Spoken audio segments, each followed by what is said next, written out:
Mərdimazarla iblis bəhs edirlər. Kim daha çox iş görür bilər, mənfi işlər təbii. Mərcəliyib ayrılırlar.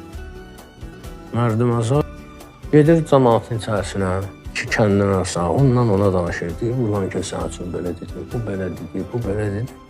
Şeytan gedir çöllükdə görür bir dənə qızla oğlan boyun otarırlar. Başlayır oğlana vəsvəsə eləməyə ki, zina elə boyuna.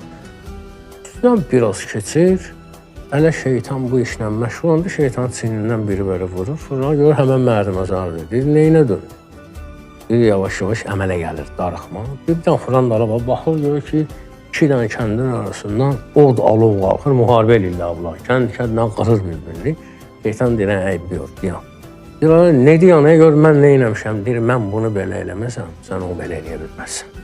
Yəni, sənə uyanlar da bundan əmələ gələnlər olacaq. Yəni o özü də. Bu çox mühüm məsələdir.